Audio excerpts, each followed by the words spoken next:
നമസ്കാരം എല്ലാവർക്കും തത്വ competitive exam കോർണറിൻ്റെ പുതിയൊരു വീഡിയോയിലേക്ക് സ്വാഗതം. അപ്പോൾ നമ്മൾ 5 ഡേ സ്റ്റഡി പ്ലാനിനകത്ത് ഇൻക്ലൂഡ് ചെയ്തിരുന്ന രണ്ടാമത്തെ ചാപ്റ്ററാണ് NCERTയുടെ sectors of Indian economy class 10 chapter 2. Okay ആണല്ലോ.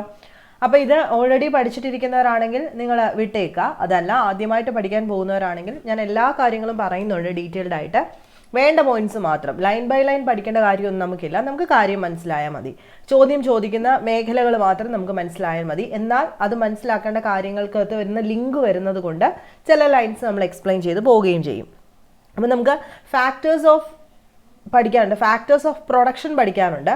അതുപോലെ തന്നെ ഇമ്പോർട്ടൻ്റ് ആണ് ഫാക്ടേഴ്സ് ഓഫ് പ്രൊഡക്ഷൻ പഠിക്കുന്നതിൻ്റെ കൂടെ തന്നെ നമ്മൾ പഠിക്കേണ്ടതാണ് ഇന്ത്യൻ എക്കണോമിയിൽ എത്ര സെക്ടേഴ്സ് ഉണ്ടെന്നുള്ളത്.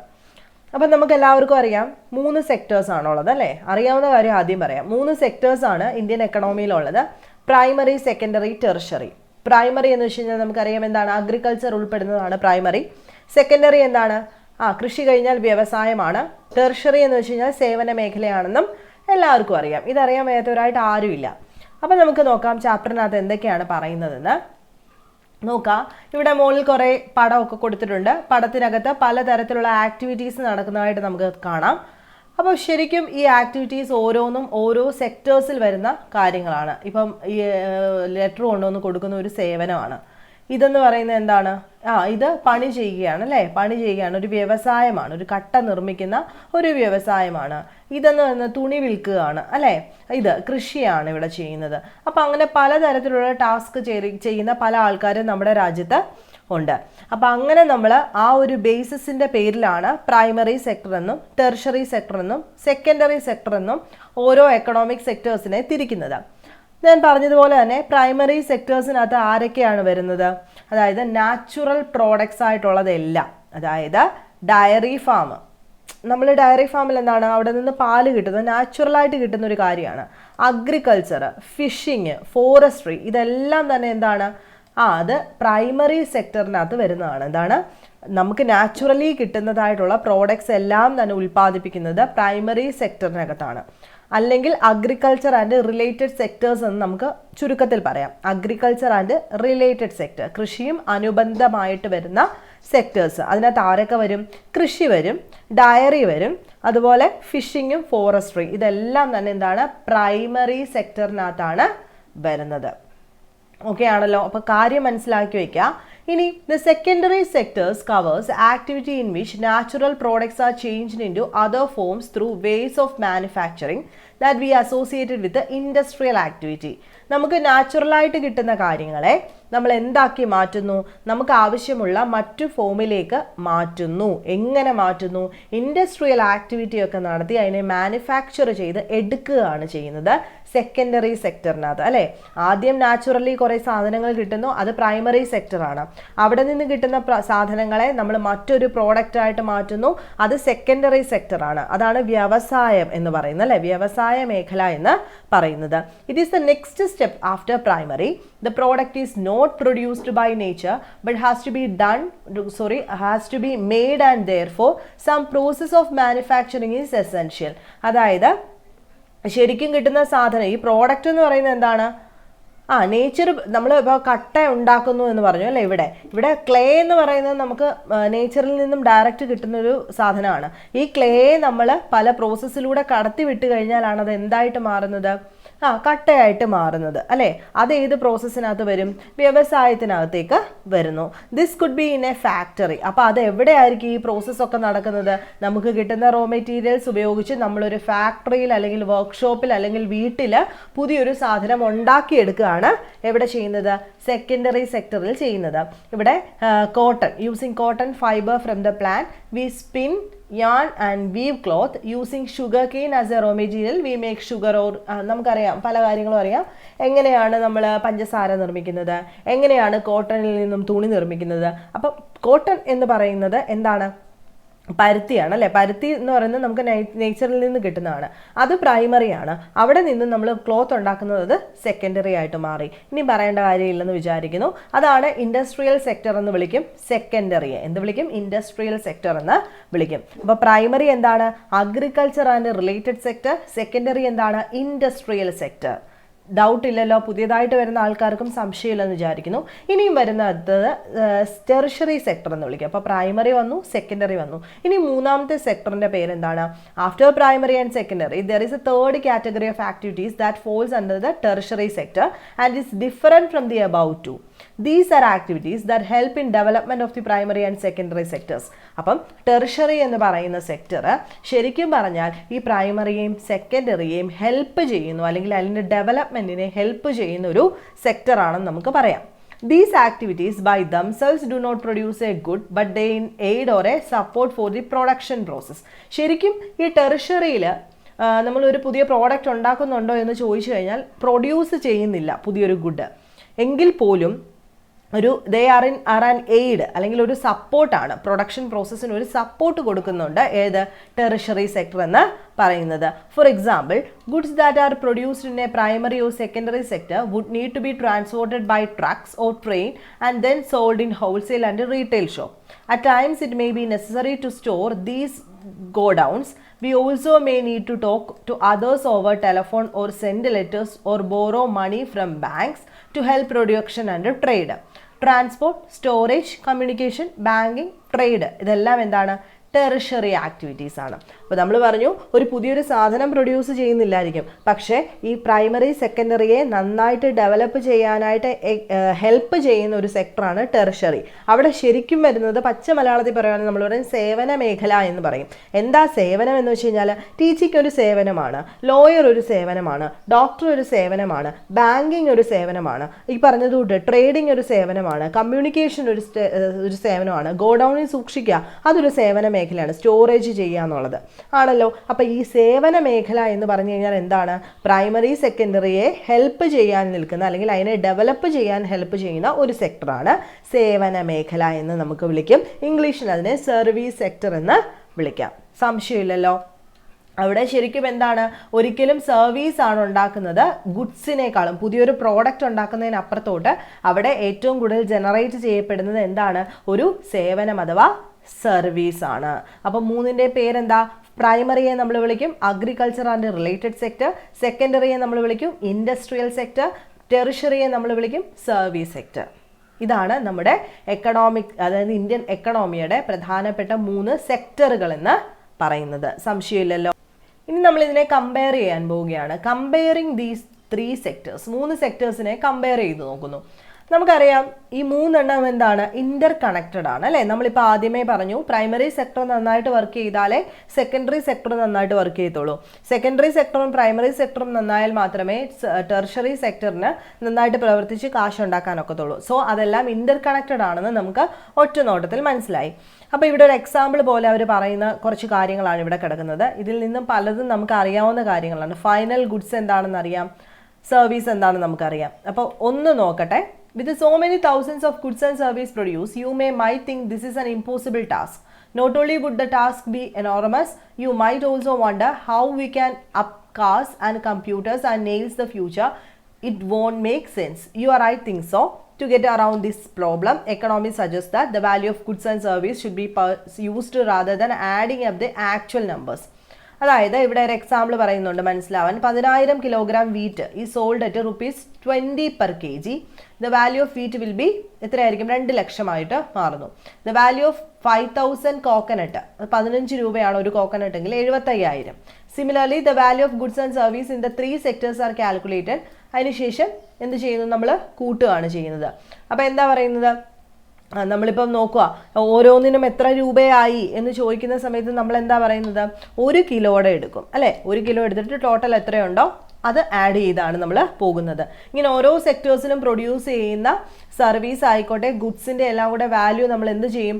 ടോട്ടൽ കൂട്ടുകയാണ് ചെയ്യുന്നത്. Remember there is one precaution one has to take. Not every good that is produced and sold needed to be counted. It make sense only to include the final goods and service. അതായത് ഈ ഉണ്ടാക്കുന്ന എല്ലാത്തിനും നമ്മൾ എന്തില്ല കൂട്ടേണ്ട കാര്യമൊന്നുമില്ല. Final ഗുഡ്സിനും final സർവീസിനുമായിരിക്കണം നമ്മൾ പൈസ എഴുതി കൂട്ടേണ്ടത്. Take for instance a farmer who sell wheat to a flour mill ₹20 per kg. The mill grinds the wheat and sell the flour to the biscuit company for 25 per kg.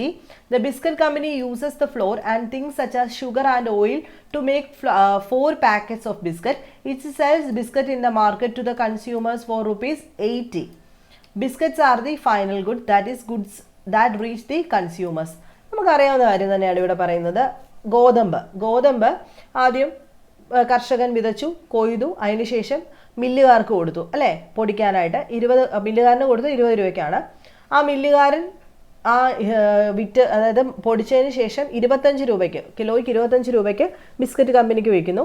Biscuit company എന്താ ചെയ്തത്? ഇതൊക്കെ ഉപയോഗിച്ച് ഷുഗറും ഓയിലും ഒക്കെ ചേർത്തിട്ട് biscuit ഉണ്ടാക്കി പാക്കറ്റിലാക്കി അല്ലേ. പാക്കറ്റിലാക്കിയിട്ട് അത് വിറ്റു.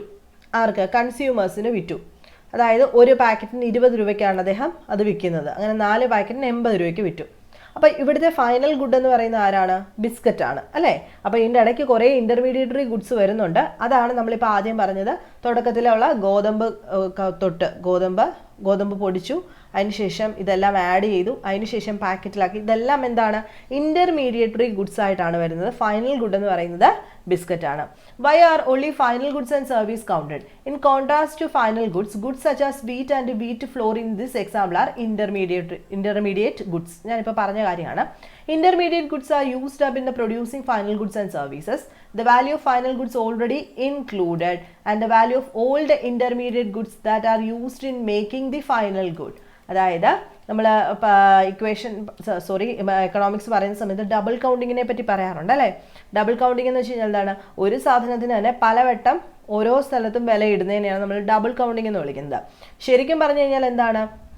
ഫൈനൽ ഗുഡിൻ്റെ ഓൾറെഡി ഇൻക്ലൂഡഡ് ആണ്. The value of final goods already includes value of all the intermediate goods. ഈ ഇടയ്ക്ക് വരുന്ന സംഭവങ്ങളുടെ എല്ലാം വില ചേർത്തിട്ടാണ് ഫൈനൽ ഗുഡ് നമ്മൾ വിൽക്കുന്നത്. Hence the value of 80 for the biscuit already include the value of flour.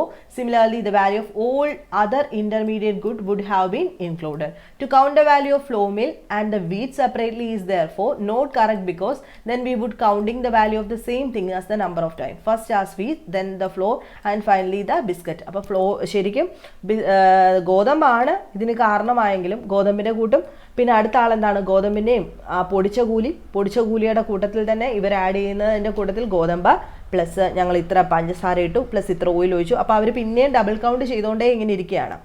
അതുകൊണ്ട് തന്നെ നമുക്ക് അടുത്ത് പറയാൻ പോകുന്നത് GDP ആണ്. എല്ലാവർക്കും അറിയാം. The value of final goods and service produced in each sector during A particular year provide total production of the sector of that year അല്ലേ. അതായത് ഫൈനൽ ഗുഡിൻ്റെയും ഫൈനൽ സർവീസിൻ്റെയും ഒരു വർഷത്തിൽ, ഒരു പർട്ടിക്കുലർ ഇയറിൽ ഓരോ സെക്ടറിൽ നിന്നും ഉണ്ടാക്കിയിട്ടുള്ള ഫൈനൽ ഗുഡ്സ് ആൻഡ് സർവീസിൻ്റെ ആ ഒരു ടോട്ടൽ പ്രൊഡക്ഷനെ കൂട്ടുന്നതിനെയാണ് നമ്മൾ എന്ത് വിളിക്കുന്നത്? GDP എന്ന് വിളിക്കുന്നത് അല്ലേ.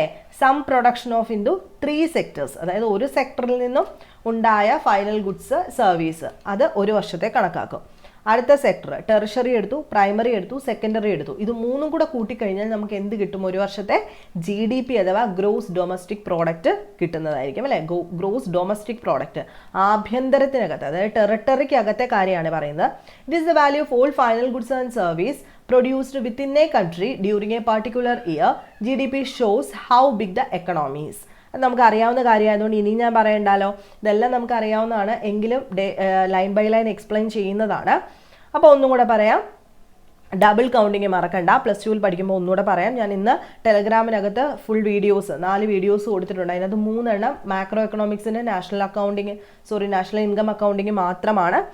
അതിനകത്ത് ഈ ഡബിൾ കൗണ്ടിങ്ങും എല്ലാ കാര്യങ്ങളും പറയുന്നുണ്ട്. നിങ്ങൾ കണ്ടിട്ടില്ലാത്തവരത് കാണുക കേട്ടോ. അപ്പോൾ ഒന്നുകൂടെ പറയാം. ഡബിൾ കൗണ്ടിങ് എന്ന് പറയുന്ന ഒരു പ്രശ്നം ഇതിൻ്റെ ഇടയ്ക്ക് വരാറുണ്ട്. അത് കഴിഞ്ഞതിന് ശേഷം നമ്മൾ എന്താ പറഞ്ഞത്? പ്രൈമറി സെക്ടറും ടെറിഷറി സെക്ടറും സെക്കൻഡറി സെക്ടറിൽ നിന്നും ഓരോ വർഷവും ഉൽപ്പാദിപ്പിക്കുന്ന ഫൈനൽ ഗുഡ്സിൻ്റെയും സർവീസിൻ്റെയും എല്ലാം കൂടെ മൊത്തത്തിൽ കൂട്ടുകയാണെങ്കിൽ നമുക്ക് എന്ത് കിട്ടും? രാജ്യത്തിൻ്റെ ഗ്രോസ് ഡൊമസ്റ്റിക് പ്രോഡക്റ്റ് കിട്ടും. അതായത് ഒരു രാജ്യത്തിനകത്ത് എന്താണ്? വിത്തിൻ എ കൺട്രി, അത് പഠിക്കുക. Within A country during A particular year. It is the value of all final goods and services produced within A country during A particular year. അതുപോലെ ഈ gross domestic product ആണ് എത്ര വലുതാണ് economy എന്ന്, ഒരു രാജ്യത്തിൻ്റെ എക്കണോമി എത്ര വലുതാണെന്ന് തീരുമാനിക്കുന്നത്. അപ്പം അടുത്ത ഒരു സെക്ഷൻ എന്ന് നോക്കി കഴിഞ്ഞാൽ ഹിസ്റ്റോറിക്കൽ ചേഞ്ച് ഇൻ സെക്ടേഴ്സ് എന്ന് പറയുന്നതാണ്. അതായത് നമ്മളിപ്പോൾ സ്ഥിരമായിട്ട് ചോദിക്കുന്ന ഒരു ക്വസ്റ്റ്യൻ ഉണ്ട്, ഈ വർഷം അല്ലെങ്കിൽ കുറച്ച് നാളുകളായിട്ട് ഏറ്റവും കൂടുതൽ GDPക്ക് അത് മുന്നിൽ നിൽക്കുന്ന സെക്ടർ ഏതാണെന്ന് നമ്മൾ കുറേ നാളായിട്ട് എഴുതിക്കൊണ്ടിരിക്കുന്നുണ്ട്. ടെർഷറി സെക്ടറാണ്, സേവന മേഖലയിൽ നിന്നാണ് ഏറ്റവും കൂടുതൽ വരുമാനം വരുന്നത് എന്നുള്ളത്. അപ്പം അതുമായിട്ട് റിലേറ്റ് ചെയ്ത് വരുന്ന കുറച്ച് ചോദ്യങ്ങളാണ് ഇവിടെ വരുന്നത്. ഇപ്പോൾ ഹിസ്റ്റോറിക്കൽ ചേഞ്ച് ഇൻ സെക്ടേഴ്സ് എന്ന് പറയുമ്പോൾ എന്തായിരിക്കും, തുടക്കത്തിൽ എങ്ങനെയായിരുന്നു, ഏത് സെക്ടറിലായിരുന്നു വരുമാനം കൂടുതൽ, പിന്നീട് അത് എങ്ങോട്ട് പോയി, അതൊക്കെയാണ് ഉദ്ദേശിക്കുന്നത്. Generally it has been noted from the histories of many now developed countries that at initial stage of development primary sector was the most important sector of the economic activity. എന്ത് ബേസിസിൻ്റെ പേരിലാണെങ്കിലും പ്രൈമറി സെക്ടറാണ് ഏറ്റവും important ആയിട്ടുള്ള economic ആക്ടിവിറ്റിയുടെ sector എന്ന് പറയുന്നത്. As the method of farming change the agriculture sector began to prosper. It produced much more food than before. Many people could now take up other activities. There were increasing number of craft persons and traders. Buying and selling activities increased many times. Besides, there were also transporters, administrators, army, etc. However, at this stage, most of the goods produced were natural products from the primary sector. Most people were also employed in this section. അതായത് പണ്ട് കാലത്ത് നമുക്കറിയാം കൃഷിയായിരുന്നു ഏറ്റവും കൂടുതൽ. അന്നും ഇന്നും എപ്പോഴും അഗ്രികൾച്ചറിന് നല്ല വാല്യൂ ഉണ്ട്. ആ സമയം കഴിഞ്ഞപ്പോഴത്തേക്കും, അതായത് ഒരു കാലഘട്ടം ആയപ്പോഴത്തേക്കും പല രീതിയിലേക്കുള്ള ജോലിയിലേക്ക് പലരും മാറാൻ തുടങ്ങി അല്ലേ. എങ്കിൽ പോലും ഇപ്പോഴും എന്താണ്, അഗ്രികൾച്ചർ സെക്ടറിനകത്ത് ഒരുപാട് പേര് എംപ്ലോയ്മെൻറ്റ് നേടി കഴിയുന്നുണ്ട്. ഓവർ എ ലോങ് ടൈം, ഏകദേശം ഒരു 100 ഇയേഴ്സിൽ, especially because new methods of manufacturing were introduce, factory came up and started expanding. Those people who had earlier worked in farm now began to work in factories in large numbers. അപ്പോൾ പണ്ട് കാലത്ത് കൃഷിക്കാരായിരുന്നെങ്കിൽ ഈ കമ്പനിയൊക്കെ വന്നു തുടങ്ങിയപ്പോഴത്തേക്ക് പതുക്കെ അവരൊക്കെ എങ്ങോട്ട് പോകാൻ തുടങ്ങി, കമ്പനിയിലൊക്കെ ജോലി തേടി പോകാൻ തുടങ്ങി. Therefore forced to do so as you read in the history chapters. നമ്മൾ ഹിസ്റ്ററിയിലൊക്കെ പഠിക്കുന്ന കൂട്ട് തന്നെ എങ്ങനെയാണ് ഇവർ ഈ നമ്മുടെ അഗ്രികൾച്ചർ സെക്ടർ താഴോട്ട് പോകാൻ കാരണം എന്ന് ചോദിച്ചു കഴിഞ്ഞാൽ വൈറ്റ് കോളർ ജോബ് തേടി പോയെന്ന് നമ്മൾ പറയും. അത് തന്നെയാണ് ഇവിടെ പറയുന്നത്. People began to use many more goods that were produced in their factories at cheap rates. Secondary sector gradually became the most important in total production and employment. അപ്പോൾ ആദ്യം പ്രൈമറി സെക്ടർ ആയിരുന്നു ഇന്ത്യൻ എക്കണോമിയെ പിടിച്ചു നിർത്തിയിരുന്നത്. പിന്നെ പതുക്കെ അത് എങ്ങോട്ട് മാറി, secondary സെക്ടറിലേക്ക് മാറി. അവിടെയായി ഏറ്റവും കൂടുതൽ എംപ്ലോയ്മെൻറ്റ്, അവിടെയായി പ്രൊഡക്ഷൻ കൂടുതൽ, അതിലേക്ക് മാറാനായിട്ട് തുടങ്ങി. Hence over time the shift had taken place. This means that the importance of the sectors had changed. അതായത് പതുക്കെ വ്യവസായത്തിലേക്ക് പ്രാധാന്യം പോയി. In the past 1000 years there has been further shift from secondary to tertiary sector. Developed കൺട്രീസിൽ നമ്മൾ ഇന്നലെ പറഞ്ഞു under developed countries ഒക്കെ കാര്യം ഇന്നലെ പറഞ്ഞില്ലേ, ഡെവലപ്പിംഗ്. അപ്പോൾ ഡെവലപ്ഡ് കൺട്രീസിൽ ഈ ഷിഫ്റ്റ് എങ്ങോട്ട് പോയി, സെക്കൻഡറിയിൽ നിന്നും സേവന മേഖലയിലേക്ക് പോയി, വ്യവസായ മേഖലയിൽ നിന്നും സേവന മേഖലയിലേക്ക് പോയി ഡെവലപ്ഡ് കൺട്രീസിൽ. The service sector has become the most important in terms of total production. Most of the working people are also employed in the service sector. This is the general pattern observed in. Next നോക്കാം, primary, secondary, tertiary sectors in India. നമുക്ക് ഇന്ത്യയിലെ കാര്യം അറിയണം അല്ലേ. അപ്പോൾ നോക്കുക, ഇവിടെ ഒരു ഗ്രാഫ് കാണിച്ചിട്ടുണ്ട്. ഗ്രാഫ് കാണിക്കുന്നത് production of goods service in 3 sectors. 3 sectors തന്നിട്ടുണ്ട്. ഈ നീല പ്രൈമറി ആണ് കേട്ടോ, നീല പ്രൈമറി, ഓറഞ്ച് സെക്കൻഡറി, പച്ച ടെർഷറി ആണ്. അപ്പോൾ ഓരോ വർഷത്തിനനുസരിച്ചുള്ള മാറ്റങ്ങളാണ് കാണിച്ചിരിക്കുന്നത്. നോക്കുക, this is shown for 2 years, 73 തൊട്ട് 1973-74, 2013-14 കാര്യമാണ് ഈ കാണിച്ചിരിക്കുന്നത്. അപ്പോൾ നോക്കുക, we have used the data for these 2 years because of data are comparable and authentic. അപ്പോൾ നോക്കുക, ഇങ്ങോട്ട് ശ്രദ്ധിച്ചു കഴിഞ്ഞാൽ തന്നെ നമുക്ക് മനസ്സിലാവും അല്ലേ.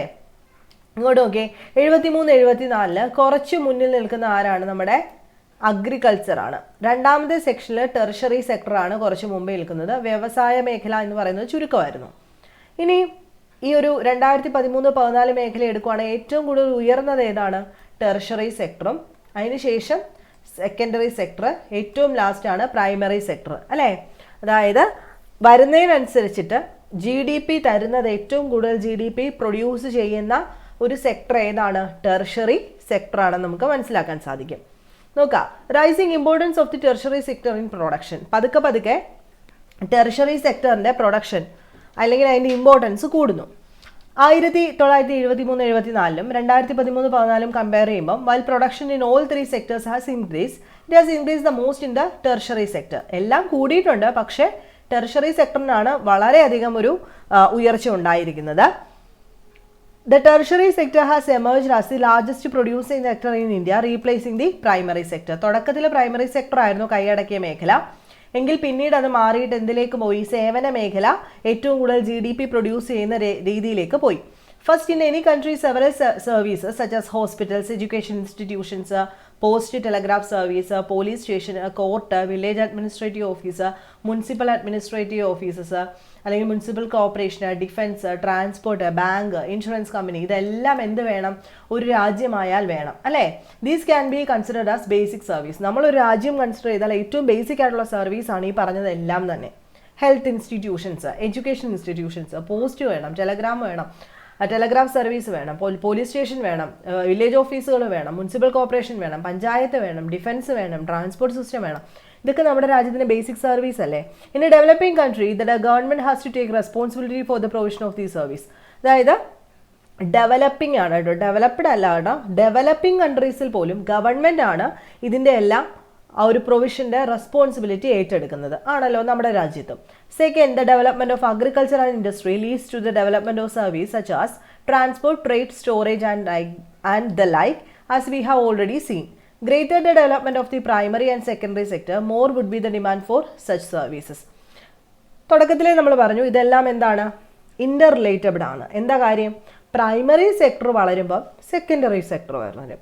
പ്രൈമറിയും സെക്കൻഡറിയും വളർന്നാൽ ഏറ്റവും കൂടുതൽ വളർച്ച ഉണ്ടാവാൻ പോകുന്നത് ടെർഷറി സെക്ടറിനായിരിക്കും. അത് നമ്മൾ പറഞ്ഞു ട്രേഡ്, സ്റ്റോർ ചെയ്യാൻ സാധനം വേണം, ട്രാൻസ്പോർട്ടേഷൻ വേണം. അങ്ങനെയൊക്കെ വരുമ്പം ടെർഷറി സെക്ടർ പിന്നെയും വളർന്നുകൊണ്ടിരിക്കും. അതുപോലെ as the income level rise, certain sections of people start demanding many more services like eating out, tourism, shopping, private hospital, private school, professional training, etc.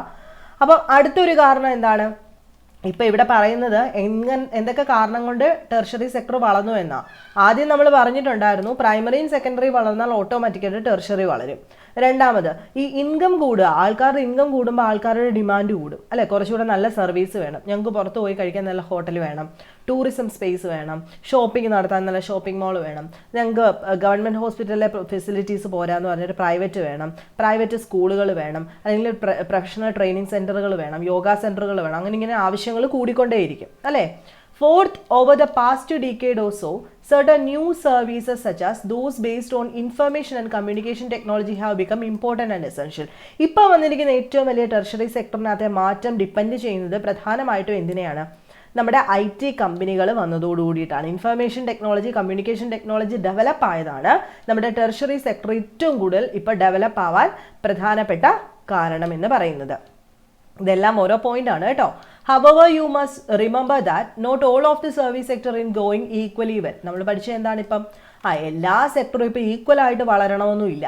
Service sector in India employs many different kinds of people. At one end, there is limited number of services that employ highly skilled educated workers.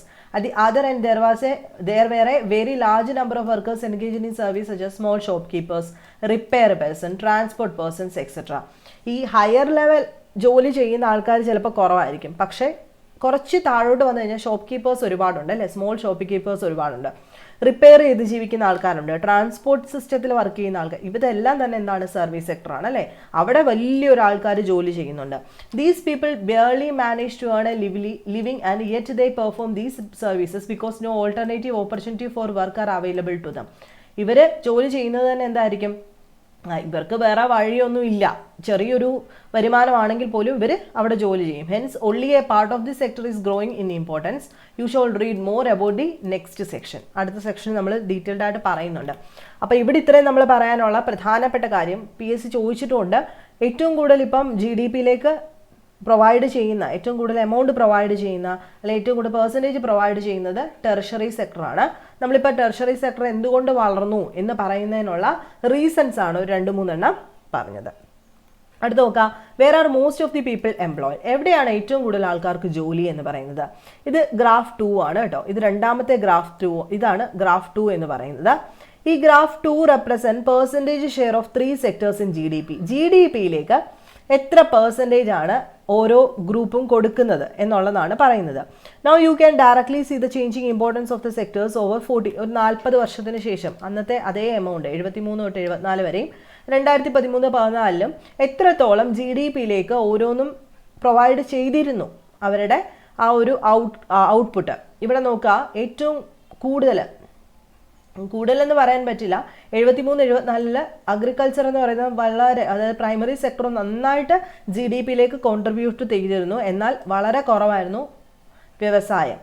അതുപോലെ തന്നെ അഗ്രികൾച്ചറിന്റെ പോലെ തന്നെ important ആയിരുന്നു എന്താ, tertiary sector എന്ന് പറയുന്നത്. അപ്പോൾ നോക്കുക, why didn't similar shift out of the primary sector happen in case of employment? എന്തുകൊണ്ടാണ് പ്രൈമറി സെക്ടറിൽ ഷിഫ്റ്റ് സംഭവിക്കുന്നത്? It is because not enough jobs were created in the secondary and tertiary sectors. അതായത് ഇവിടെ അതിന് മാത്രമുള്ള ജോലി ഇല്ല സെക്കൻഡറിയിലും ടെർഷറിയിലും. Even though industrial output or the production of goods went up by more than 9 times during the period, employment in the industry went up by around 3 times.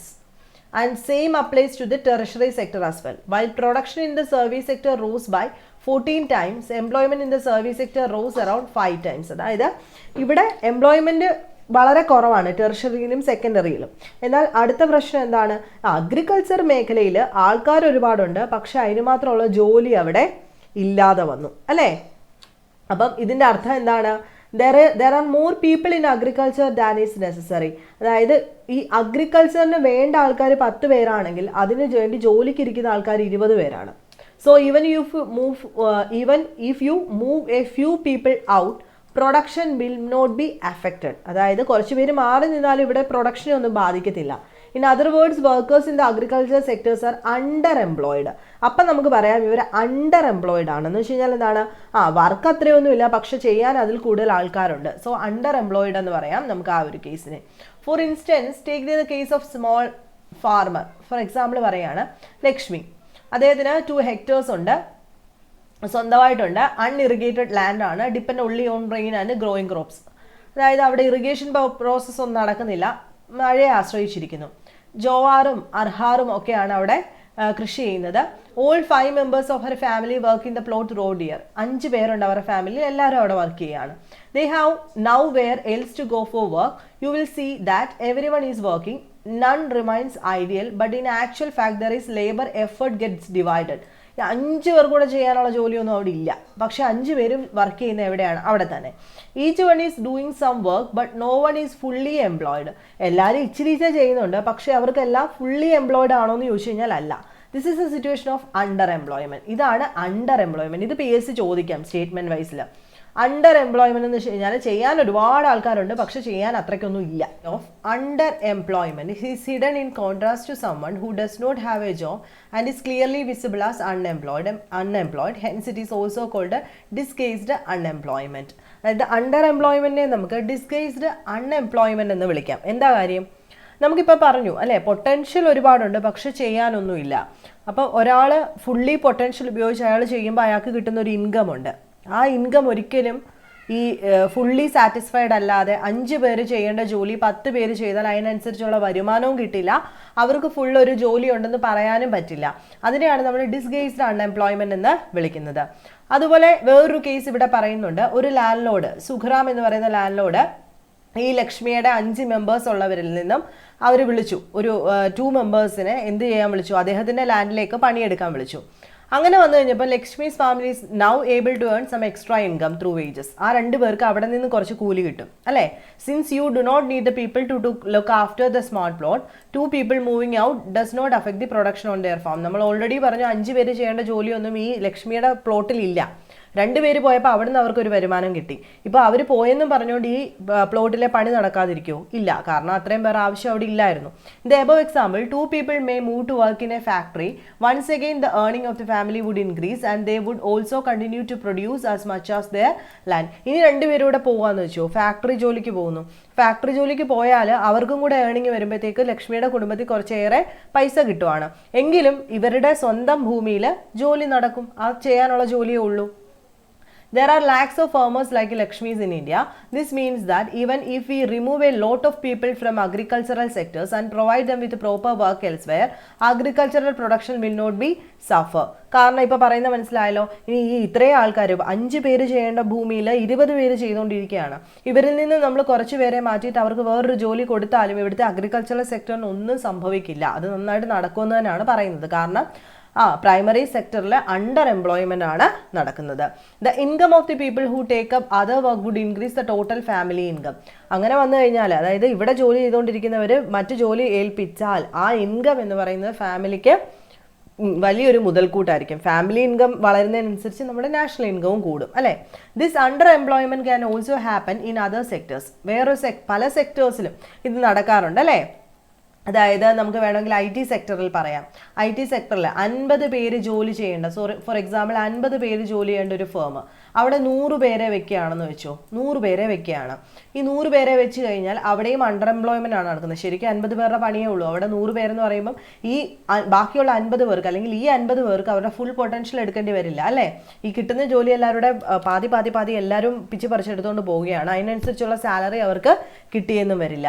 പക്ഷേ ഈ ഫുൾ പൊട്ടൻഷ്യൽ ഉള്ളവരെ, ഈ ബാക്കി വരുന്ന 50 പേരെ അവർക്ക് യോജിച്ച ജോലി ബാക്കിയെല്ലാം ഏൽപ്പിക്കുകയാണെങ്കിൽ അവരുടെ ഇൻകവും കൂടും, ആ ചെയ്യുന്ന ജോലിയുടെ ആ ഒരു ക്വാളിറ്റിയും കൂടുതലായിരിക്കും. മനസ്സിലാവുന്നുണ്ടല്ലോ? ഇനി നോക്കാം, how to create more employment. എങ്ങനെ നമുക്ക് മോർ എംപ്ലോയ്മെന്റ് ക്രിയേറ്റ് ചെയ്യാമെന്നാണ് അടുത്തത് പറയാൻ പോകുന്നത്. Take the case of Lakshmi with her 2 hectares plot of unirrigated land. അതായത് ഇപ്പോൾ ലക്ഷ്മിയുടെ കേസ് തന്നെ നമ്മൾ എടുക്കുകയാണ്. 2 ഹെക്ടർ പ്ലോട്ട് എന്ന് പറഞ്ഞു, അത് അൺഇറിഗേറ്റഡ് ലാൻഡ് ആണ്. എന്ന് വെച്ച് കഴിഞ്ഞാൽ എന്താണ്? മഴയെ മാസം ആശ്രയിക്കുകയാണ്. വെള്ളം കൊണ്ടുവന്ന് ഒഴിക്കാനുള്ളൊരു ഫെസിലിറ്റി വേണം. The government can spend some money or banks can provide a loan to construct a well for her family to irrigate the land. അപ്പോൾ ഗവൺമെന്റിന്റെ ഒരു സ്കീം വന്നു. ഗവൺമെന്റ് എന്ത് കൊടുക്കുന്നു?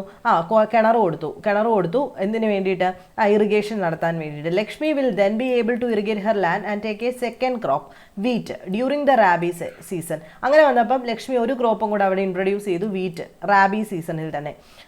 Let us suppose that 1 hectare of wheat can provide employment to 2 people for 50 days including, അതായത് ഒരു പ്രൊഡക്ഷനൂടെ വന്നല്ലോ, ഒരു ക്രോപ്പ് കൂടെ വന്നില്ലേ, അപ്പോൾ 2 പേരെ നിർത്തുകയാണെന്ന് വെച്ചോ, അല്ലേ? 1 ഹെക്ടറിൽ വീറ്റ് ഇട്ടു, അവിടെ 2 പീപ്പിൾസിനെ എംപ്ലോയ്മെന്റ് കൊടുത്തു, 2 ആൾക്കാർക്ക് ജോലി കൊടുത്തു. 50 ദിവസം അവർക്ക് ഉഴുന്നതും വെള്ളം നനയ്ക്കുന്നതും വളമിടുന്നതും ഒക്കെ ജോലിയുണ്ട്. So 2 more members of the family can be employed in her own field. അങ്ങനെ വന്നു കഴിഞ്ഞപ്പം അവരുടെ ഫീൽഡിൽ തന്നെ 2 ആൾക്കാരുടെ ജോലി ചെയ്യാൻ വേണം. ഫാമിലി മെമ്പേഴ്സ് 5 പേരുണ്ട്, അപ്പോൾ 2 ആൾക്കാർക്ക് അവരുടെ ജോലി ഉറപ്പായി. Now suppose a new dam is constructed and canals are dug to irrigate many such farms. This could lead to a lot of employment generation within the agricultural sector itself, reducing the problem of underemployment. ഇനി അവിടെ ഒരു dam വരുവാണെങ്കിലോ കുറച്ചേറെ പേർക്ക് അവിടെ ജോലി അല്ലെങ്കിൽ അവർക്ക് അവിടെ engage ആകാനായിട്ട് പറ്റും. അങ്ങനെ നമുക്ക് അണ്ടർ എംപ്ലോയ്മെന്റിനെ മാറ്റാൻ സാധിക്കും. Now suppose Lakshmi's and other farmers produce much more than before. ഇപ്പം നമ്മൾ സപ്പോസ് ചെയ്യുക ലക്ഷ്മി മറ്റ് ഫാമേഴ്സ് പോലെ കുറച്ചുകൂടെ പ്രൊഡ്യൂസ് ചെയ്യുന്നത് കൂട്ടി. They would also need to sell some of this. For this, they may be required to transport their product to nearby town. അപ്പോൾ production കൂടിയപ്പോൾ ഇവർക്ക് ഇനിയും കൊണ്ടുവന്ന് വിൽക്കണം. ഇവരുടെ ആവശ്യം കഴിഞ്ഞിട്ട് ബാക്കി കുറേ ഉണ്ട്, അതുകൊണ്ടൊന്ന് വിൽക്കണമെങ്കിൽ എന്ത് വേണം? ട്രാൻസ്പോർട്ടേഷൻ വേണം. If the government invests some money in the transportation and storage of crops or makes better rural roads so the mini trucks reach everywhere, several farmers like Lakshmi who now has access to water can continue to grow and sell these crops. അങ്ങനെ വന്നു കഴിഞ്ഞപ്പോൾ ഗവൺമെന്റിന്റെ പുതിയ scheme വരുമല്ലോ. ഇതെല്ലാം സൂക്ഷിച്ചു വെക്കാനുള്ള godown വേണം, ഇതെല്ലാം ട്രാൻസ്പോർട്ട് ചെയ്ത് മറ്റിടത്ത് കൊണ്ടുവന്ന് വിൽക്കണമെങ്കിൽ ട്രാൻസ്പോർട്ടേഷൻ വേണം, റോഡ് നന്നാവണം, ട്രക്ക് വേണം, അല്ലേ? അങ്ങനെ പല കാര്യങ്ങളും ഡെവലപ്ഡ് ആയി. This activity can provide productive employment to not such farmers and also others such as those in services like a transport or trade. അങ്ങനെ വന്നു കഴിഞ്ഞപ്പോൾ ഈ ഫാർമേഴ്സിന് മാത്രമാണോ ജോലി? ആർക്കൊക്കെ ജോലി കിട്ടി? ട്രാൻസ്പോർട്ടേഷൻ നടത്തുന്നവർക്ക് ജോലി കിട്ടി, ഇത് കൊണ്ടുവന്ന് വിൽക്കുന്നവർക്ക് ജോലി കിട്ടി, അല്ലെ? മാർക്കറ്റിംഗ് ജോലിയായി. Lakshmi's need is not confined to water alone. To cultivate the land she also need seeds, fertilizers, agriculture equipments and pump set to draw water. അപ്പോൾ ലക്ഷ്മിയുടെ ആവശ്യം എന്താണ്? വെള്ളം മാത്രമാണോ? അല്ല, നല്ല നല്ല വിത്ത് വേണം, അതിനിടാൻ വളം വേണം, അഗ്രികൾച്ചർ എക്യുപ്മെൻറ്റ്സ് വേണം, പമ്പ് സെറ്റ് വേണം. അപ്പോൾ being a poor farmer she cannot afford many of these, so she will have to borrow money from money lenders and pay a high rate of interest. If the local bank gives her credit at a reasonable rate of interest, she will be able to buy all these in a time and cultivate her land. This means that along with the water, we also need to provide cheap agricultural credit to the farmers for farming to improve. We will look at this some of these chapter 3 money and credit നമുക്ക് വേണ്ടതാണ് കേട്ടോ, banking പഠിക്കുമ്പോൾ അത് പിന്നെ പഠിക്കാം. അപ്പം ലക്ഷ്മിക്ക് അടുത്ത ആവശ്യം എന്ന് പറയുന്നത് എന്താണ്? ഈ പറഞ്ഞ കാര്യങ്ങളെല്ലാം വേണം. അതിന് വേണ്ടിയിട്ട് ചിലവുണ്ട്. ചിലവ് വരുന്ന സമയത്ത് അവർ പോയിട്ട് ലോക്കൽ മണി ലെൻഡേഴ്സിനെ സമീപിക്കും. അവർക്ക് ഭയങ്കര ഇൻട്രസ്റ്റ് റേറ്റ് ആണ്. ഈ സമയത്ത് ബാങ്ക് സഹായിച്ചാലോ, ഫാർമേഴ്സിനെ ബാങ്ക് സഹായിച്ചാൽ അവർക്ക് അത്രയും കൂടെ ലാഭമാണ്. Another way by which we can tackle this problem is to identify, promote and locate industries and service in a semi-rural areas where a large number of people may be employed. For instance, suppose many farmers decide to grow arhar and chickpea, pulse crop, setting up a dal mill to procure and process these and sell in the cities in one such example. അത് സ്വന്തമായിട്ട് produce ചെയ്യുന്നു, മില്ലിനകത്ത് പൊടിപ്പിച്ച് വിൽക്കുന്നു. അത് അടുത്തൊരു രീതിയാണ്. Opening a cold storage could give an opportunity for farmers to store their production like potatoes, onions and sell them when the price is good. ഇനി വേറൊരു രീതിയിൽ നമുക്ക് കർഷകർ പ്രൊഡ്യൂസ് ചെയ്തു, തൊട്ടടുത്തൊരു കോൾഡ് സ്റ്റോറേജ് അവർ സ്റ്റാർട്ട് ചെയ്യുകയാണെങ്കിൽ ഇതെല്ലാം കൊണ്ടുവന്ന് കോൾഡ് സ്റ്റോറേജ് വെക്കുന്നു, വില കൂടുന്ന സമയത്ത് ഇരട്ടി വിലയ്ക്ക് വിൽക്കാം. In villages near forest area we can start honey collection centres where farmers can come and sell wild honey. ഇനി ഹണി കിട്ടുന്ന സ്ഥലം കാടിൻ്റെ അടുത്തൊക്കെ ആണെങ്കിൽ അവിടെ ഹണി കളക്ഷൻ സെൻറ്റർ തുടങ്ങിയാൽ അവിടെ വന്നിട്ട് എന്ത് ചെയ്യാൻ പറ്റും? ഈ കാട്ടുതേനൊക്കെ ശേഖരിച്ചതിന് ശേഷം വിൽക്കാൻ പറ്റും. It also possible to setup industries that process vegetables and agricultural producers like potato, sweet potato, rice, wheat, tomato, fruits which can be sold in outside market. This will provide employment in industries located in the semi rural areas and not necessary in the larger urban centres. ഇതെല്ലാം നമുക്ക് അറിയാവുന്ന കാര്യങ്ങളായതുകൊണ്ട് ഞാൻ അത് ഇത്രയും detailed ആയിട്ട് പറയേണ്ട കാര്യമില്ല. ഇതൊക്കെ നമുക്ക് അറിയാവുന്നതാണ് അല്ലേ? എന്ന് വെച്ച് കഴിഞ്ഞാൽ എങ്ങനെയൊക്കെ എംപ്ലോയ്മെന്റ് നടത്താം ഇതിനെ പറ്റിയിട്ടൊക്കെ നമുക്ക് വ്യക്തമായിട്ട് ധാരണയുണ്ട്. അപ്പം ബാക്കി ഇവിടെ നോക്കുക. Out of these only 51% R attending the education institution. The rest and particularly those age less than 18 years may be at home or many of them may be working as a child laborers. ഇന്ത്യയിൽ എടുത്ത് വെച്ച് നോക്കി കഴിഞ്ഞാൽ ഏകദേശം 50% കുട്ടികളും ഇപ്പോഴും വീട്ടിലിരിക്കുകയാണ് പഠിക്കാതെ. If these children are attend to class, we will require more buildings, more teachers and more staff. ഇവരൊക്കെ സ്കൂളിൽ പോകുമ്പോൾ 50% സ്കൂളിൽ പോകുമ്പോൾ എന്ത് വേണം? കുറച്ചുകൂടെ വലിയ സ്കൂളുകൾ വേണം, ബിൽഡിങ്ങുകൾ വേണം, കുറച്ചുകൂടെ ടീച്ചേഴ്സ് വേണം, സ്റ്റാഫുകൾ വേണം. A study conducted by the erstwhile planning commission, അതായത് നീതി ആയോഗ് ഇപ്പോഴത്തെ, estimate that nearly 20 lakhs jobs can be created in the education sector alone. ഏകദേശം 20 ലക്ഷം ജോലി തന്നെ എഡ്യൂക്കേഷൻ സെക്ടറിൽ കൊണ്ടുവരാം എന്നാണ് ഇപ്പോഴും നീതി ആയോഗിന്റെ കണക്ക്. If we are to improve the health situations we need many more doctors, nurse, health workers etcetera. നമ്മൾ കുറച്ചുകൂടെ ഹെൽത്തിന്റെ കേസ് ശ്രദ്ധിക്കുന്ന സമയത്ത് ഹെൽത്ത് വർക്കേഴ്സ് ആയിട്ട് കുറേ പേര് കയറും. To work in rural areas, അതായത് ശരിക്കും ഈ ഗ്രാമപ്രദേശങ്ങളൊക്കെ നമ്മൾ ടി വിയിലൊക്കെ കാണുന്ന സമയത്ത് ഇപ്പോഴും അവിടെ ഡെവലപ്ഡ് ആവാനുണ്ട് അല്ലേ? അവിടെയൊക്കെ ഡെവലപ്ഡ് ആയി കഴിഞ്ഞാൽ കുറേയേറെ പേർക്ക് ജോലി കിട്ടും. These are some way by which job would be created and we would also be able to address the important aspects of development. അതായത് ഈ ഒരു രീതിയിലൊക്കെ നമുക്ക് എന്ത് കൂട്ടാം? എംപ്ലോയ്മെന്റിനെ കൂട്ടിക്കൊണ്ടുവരാനായിട്ട് സാധിക്കും. അപ്പം ഇവിടെയൊക്കെ എന്ന് പറയുന്നത് നമുക്ക് പ്രധാനമായിട്ടും അറിയാവുന്ന കാര്യങ്ങൾ തന്നെയാണ് പറയുന്നത്. സോ ഇതൊക്കെ അങ്ങ് വിട്ടേക്കാം കേട്ടോ. ഇത് നമ്മൾ ഞാൻ വിട്ടേക്കാമെന്ന് പറഞ്ഞാൽ ഇതെല്ലാം പോയിന്റ്സ് ആണ്. കാണുന്ന സമയത്ത് നമുക്ക് ഈസി ആയിട്ട് തോന്നും, പറയുമ്പം വെറുതെ ചലക്കുന്നതായിട്ട് തോന്നും, പക്ഷേ അല്ല, ഇതെല്ലാം പോയിന്റ്സ് തന്നെയാണ് കേട്ടോ. ഇനി നോക്കാം. We must realise that some of the suggestion discussed above would take a long time to implement. പറയുന്നത് പ്രാവർത്തികമാക്കാൻ കുറച്ച് നാളെടുക്കും അല്ലേ? റൂറൽ ഏരിയാസ് ഒക്കെ നന്നാക്കി ഹെൽത്ത് ഇൻസ്റ്റിറ്റ്യൂഷൻ തുടങ്ങി അവിടെ കുറച്ച് പേർക്ക് ജോലി, ഇതൊക്കെ കുറച്ച് നാളെടുക്കും. For short term we need some quick measures. അതിനായിട്ട് recognise this the central government in India made a law implementing right to work in about 625 district of India. It is called Mahatma Gandhi National Rural Employment Guarantee Act 2005. ഇത് നമ്മുടെ ചോദ്യമാണ്. 2005 Mahatma Gandhi national rural employment guarantee act നിലവിൽ വരുന്നത്. MGNREGA act അല്ലെ, 2005. ഇതും പ്രകാരം all those who are able to and are in need of work in rural areas are guaranteed 100 days of employment in a year by the government. ആരാണോ ജോലി ചെയ്യാൻ തയ്യാറായിട്ട് നിൽക്കുന്നവർ അവർക്ക് 100 ദിവസം ഉറപ്പായിട്ടും ജോലി ഗ്യാരണ്ടി ചെയ്യുന്ന ഗവൺമെൻറ്റിൻ്റെ സ്കീമാണ് അല്ലെങ്കിൽ പദ്ധതിയാണ് Mahatma Gandhi national rural employment guarantee program. If the government fails in its duty to provide employment, it will give unemployment allowances to the people. ഇനി ജോലി കൊടുത്തില്ലെങ്കിലോ അതിന് പകരം അൺഎംപ്ലോയ്മെൻറ്റ് അലവൻസ് ഗവൺമെൻറ് കൊടുക്കും. The type of work that would in future help to increase the production from land will be given preference under the act. ഇതിപ്പം ചോദിക്കുന്ന ചോദ്യമാണ്, ഇത് ഇമ്പോർട്ടൻ്റ്. അപ്പോൾ ഇത്രയും പറഞ്ഞിട്ട് നമ്മൾ ഇന്ന് ഈ ക്ലാസ് നിർത്തുകയാണ്. ഇനി നമുക്ക് പഠിക്കാനുള്ളത് ഓർഗനൈസ്ഡ് അൺഓർഗനൈസ്ഡ് ലേബേഴ്സിനെ പറ്റിയിട്ടാണ്. അത് ഞാൻ നിങ്ങൾക്ക് ഷോർട്ട് നോട്ട്സ് വഴി എക്സ്പ്ലെയിൻ ചെയ്ത് തരുന്നതായിരിക്കും കുറച്ചുകൂടെ നല്ലത്. നമുക്ക് വേണ്ട പോയിന്റ്സ് മാത്രമുണ്ട്, അതിൻ്റെ ഷോർട്ട് നോട്ട്സ് വഴി നമുക്ക് നാളെ തന്നെ എക്സ്പ്ലെയിൻ ചെയ്ത് തരാം. അപ്പോൾ ഇന്ന് പറഞ്ഞ കാര്യത്തിനകത്ത് ഒരു ഡൗട്ടും ഇല്ലെന്ന് വിചാരിക്കുന്നു. എല്ലാത്തിൻ്റെയും കൂടെ നോട്ട് ഞാൻ ഒന്നിച്ച് തരാം. ഇതിപ്പം നാളെ അൺഓർഗനൈസ്ഡ് ഓർഗനൈസ്ഡ് ലേബേഴ്സിനെ പറ്റിയിട്ടും പ്രശ്നങ്ങളെ പറ്റിയിട്ടും ഷോർട്ട് നോട്ട്സ് തരാം. അതാകുമ്പോൾ വേണ്ട പോയിന്റ്സ് മാത്രം നമുക്ക് എക്സ്പ്ലെയിൻ ചെയ്ത് പോകാനും സാധിക്കും. അപ്പോൾ നിങ്ങൾക്ക് വീഡിയോസ് ഇഷ്ടമാകുന്നുണ്ടെങ്കിൽ ലൈക്ക് ചെയ്യുക, ഷെയർ ചെയ്യുക, സബ്സ്ക്രൈബ് ചെയ്യുക. നെക്സ്റ്റ് വീഡിയോയിൽ കാണുന്നവരെ ബൈ.